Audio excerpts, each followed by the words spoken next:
Welcome to the Retirement Lifestyle Show. I'm your co-host, Roshan Loungani, here with Adrian Nicholson, back with for another great week of the Retirement Lifestyle Show. Adrian, how's your week been? Week's been great. Glad to be here. It's good to see you, Roshan. Looking forward to our podcast today and ready to go. Yeah, as am I. So, the topic I have for our viewers and listeners today is 5 tips to enhance their lifestyle. And this is just some practical ways just to improve, enjoy your daily life that I came up with.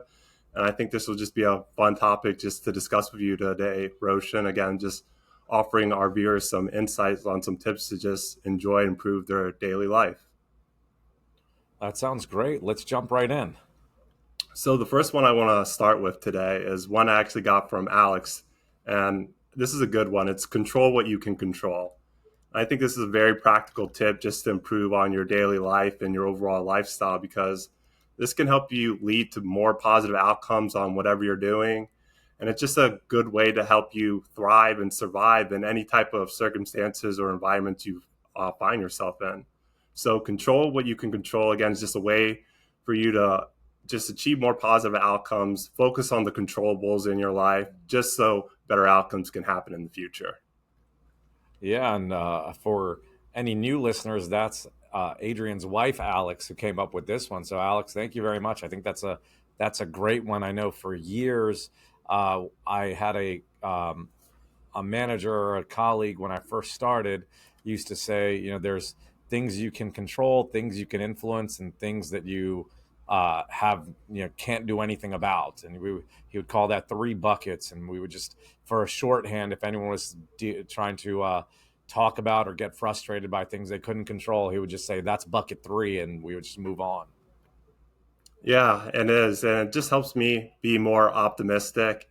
And Alex does a good job just reminding me, always focus on the positive, control what you can control, especially when I do anything competitive or feeling a little stressed. I sometimes can focus on the negatives or things that didn't go right. And by focusing on more positive outcomes and controlling the controllables, it definitely helps me just be more successful and just approach situations with a better mindset. I think that's natural for everyone to deal with it. It's just how quickly you can move on from it when you're dealing with those things you can't control, right? Yeah, exactly, Roshan. So I'll move on to the second tip I have to just enhance and improve your lifestyle. So the second one is seek out humor. I think this is just a great one. This can just help lighten up your day with any jokes or funny content out there. I know me personally, if I'm having a tough or stressful day, all it takes is just one joke or one funny video and just really just can turn it around in an instant. And I'm just lucky and fortunate to have family and friends that share my sense of humor. So they're always just able to turn around my day with any jokes or funny things that they find online. It's just something I really enjoy and really value on my daily life. So I think that's just a good tip for people in general, just to just enjoy their life more and just improve it. Just seek out humor whenever they can, just lighten up that day. Yeah, I love that. That's a great one. It reminds me of that quote, laughter is the best medicine. Yeah, exactly. I didn't Yeah. want to be cliche and use that one, but I definitely agree with you, Roshan. Like I said in my example, like no matter what type of day I have, if it's like a negative day or a stressful one, just a funny video or a joke or just something that just really makes me laugh is just a great way to just turn around my day. Yeah, and it reminds me years ago, gosh, when I was like I think I was like 19 or 20. It's New Year's Eve. I'm going out with my best friend Braj. We're out in DC. And we're walking around and we're trying to figure out where to go. We walk into a place and we're like, oh, we don't like this. We walk out and they're doing the countdown in Spanish as we leave. We didn't realize it's midnight. We get outside, it's pouring, and we're getting drenched, still trying to figure out what we're doing with our New Year's. The homeless guy comes up to us. He goes, "Happy New Year's. I'm not going to ask you for $1. Don't worry about it." And we're like, "Okay." And then he goes, "You got $1 million you can give me?" And we just started cracking up. Both of us gave him a few dollars, and he made our tough New Year's Eve a lot better. Right, lines up right with what you just said. Seek out something to make you laugh. I mean, that's a good one, Roche. And I think, too, that just helps create great memories. Like, again, you had a really tough New Year's Eve, but then that joke really just turned into like a fun memory that you can look back, which just can help you again with your daily life and just, something to think about in the future as well. But I really appreciate you sharing one. That was a really good one. I mean, it made me laugh. Yeah. What's the So the next one? next tip, yeah. So the next tip on my list are hobbies. I mean, these could be any activities you enjoy doing, and overall, just a great way to stay active. I know some of my favorite hobbies. One of them is just walking my dog. I just love doing it. Just gets me out the house more. Just taking him on hikes, just walking as many miles as I can, just enjoying the outdoors, listening to music. And I just enjoy a lot just doing it with my dog because I used to jog and run a lot with people that have been listening to this podcast since day one. They knew I was a very big jogger. I don't do that as much anymore where I live at. But when I got a dog a couple years ago, it forced me to go outside more.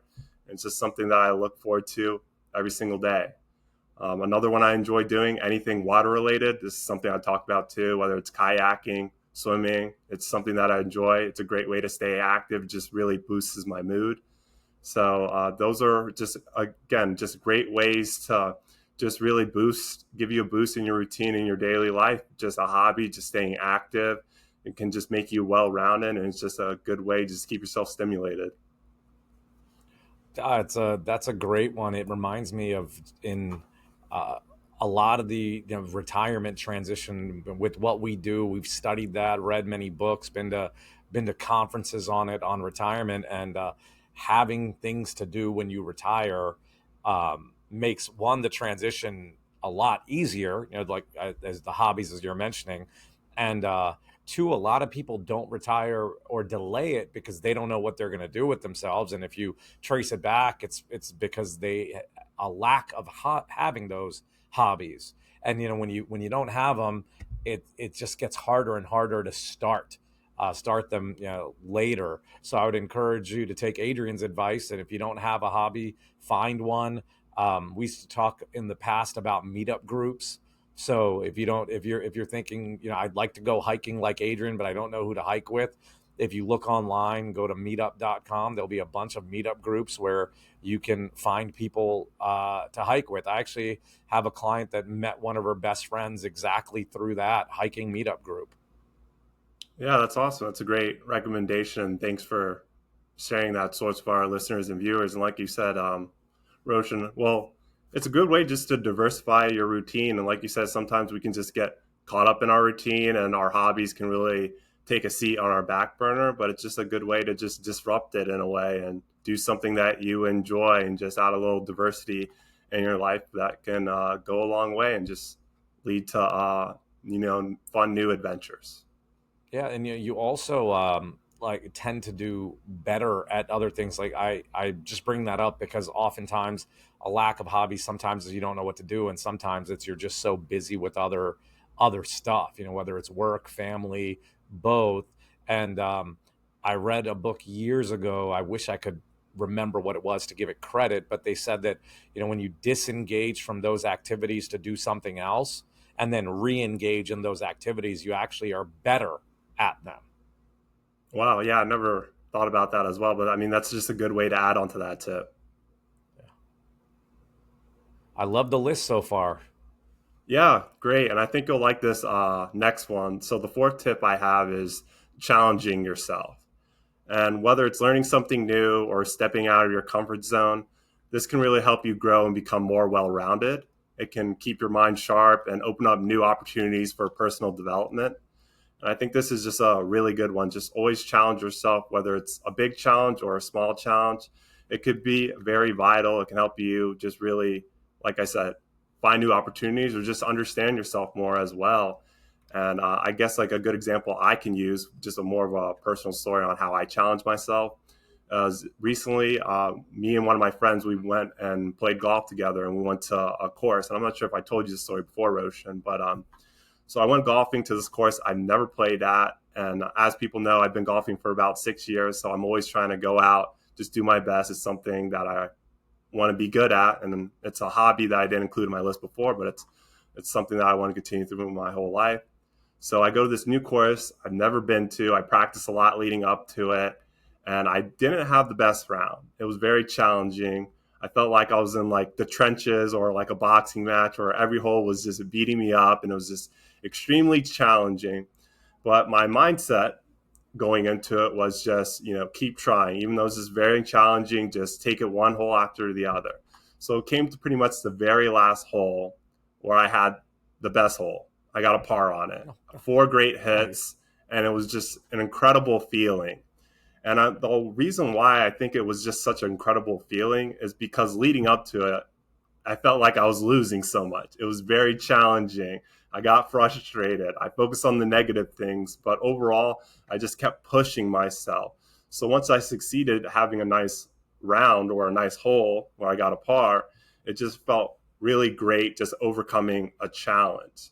So that's why I think it could be a very valuable tip to include in your lifestyle where you're constantly challenging yourself because when people think about losing or failing, there's a lot of negative connotations to it.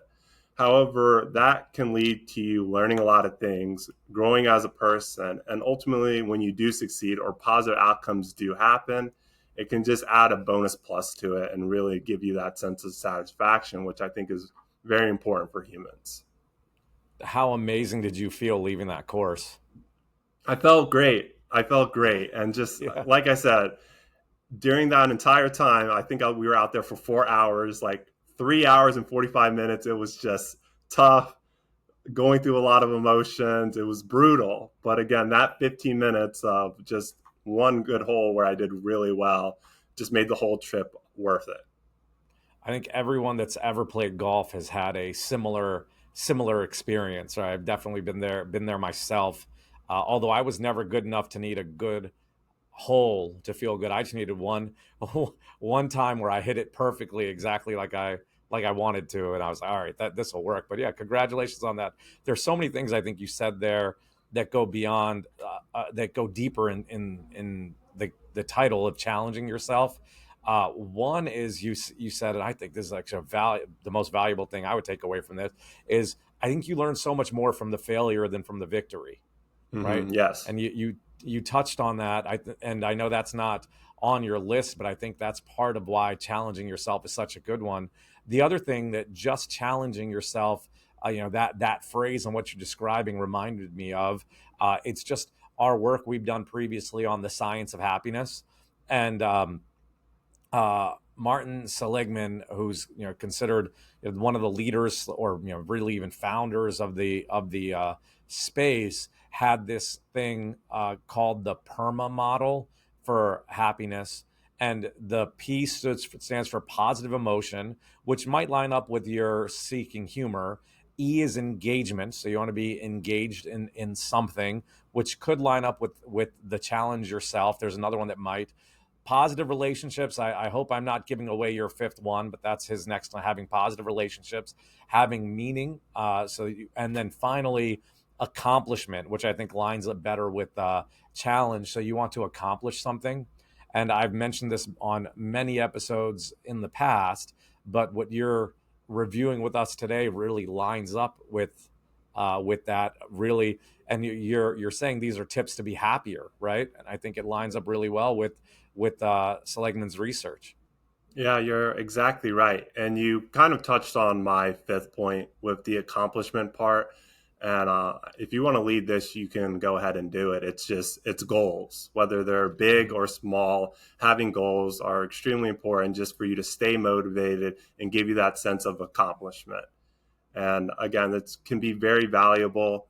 And again, I just want to hone in on the thing that it doesn't have to be a huge goal. It doesn't have to be a small one. Just having a goal, something you're working towards, keeping you motivated, keeping you, whether you're in a routine or not in a routine, just striving towards something is just a great way for, again, for you to increase on personal development, keep yourself mentally, physically more stimulated, whatever it is. Just having that target in mind for you to work towards can be extremely valuable and can help with your overall lifestyle. Yeah, and this reminds me of some things. Physical activity comes to mind first. With the when you talk about, it doesn't have to be a major goal. Like, your goal doesn't have to be to lead us to world peace, right?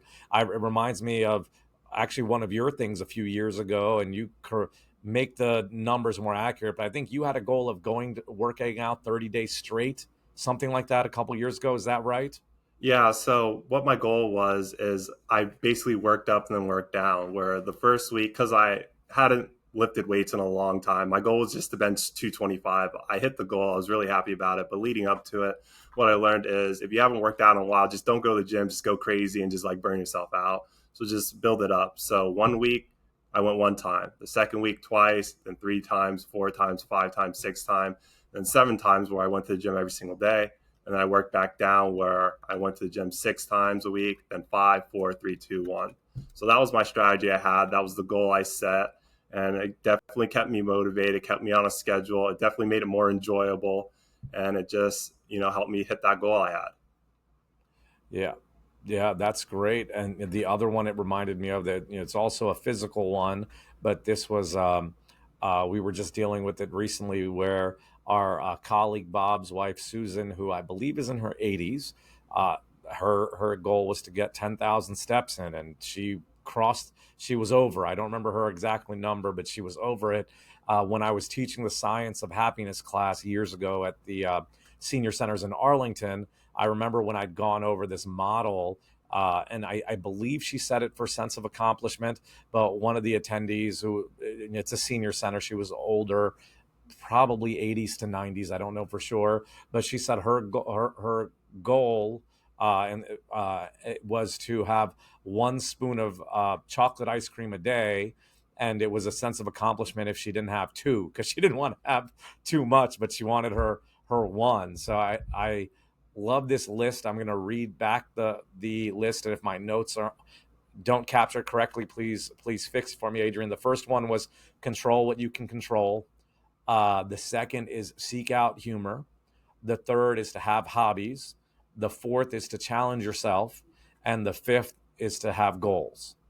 Yep, you're exactly right, Roshan. Again, they're just practical ways for you to just improve, enhance, just boost your daily life, just to lead you to more positive outcomes and just have an overall well being.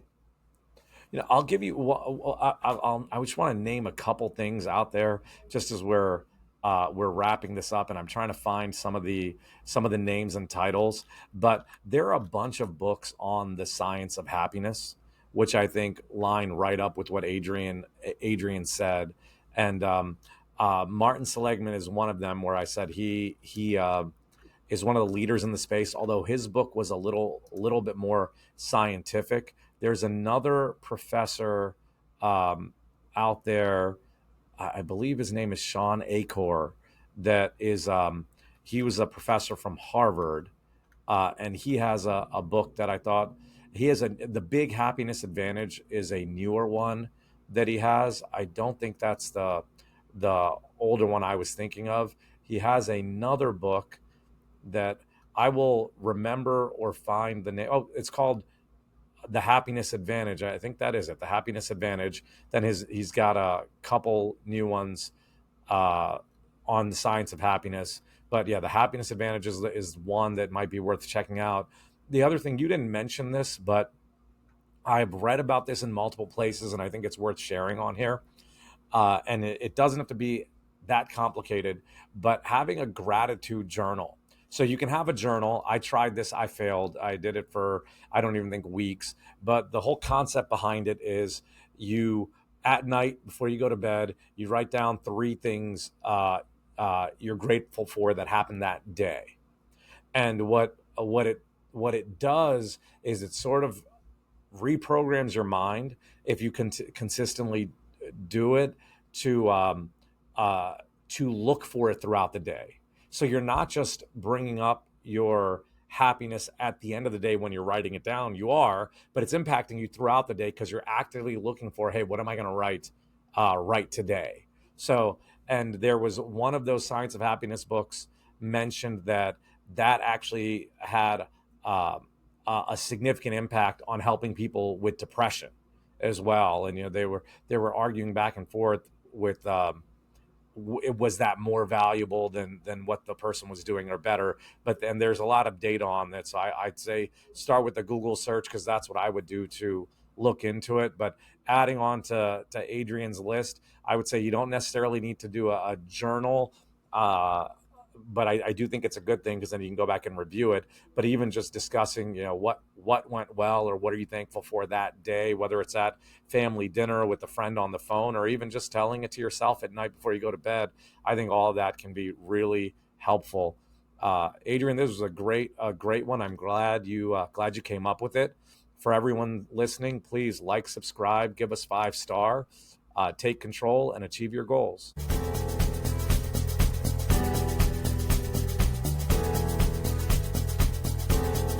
Schedule a conversation with Roshan, Adrian, or Eric today at retirementlifestyleshow.com. Roshan and Eric are certified financial planner practitioners. They, along with Adrian, are investment advisor representatives and serve clients across the U.S. with financial planning and investment advice through Arete Wealth. If you found this show helpful, gained knowledge, or enjoyed the time you spent with us, tell your friends and leave us a 5-star review.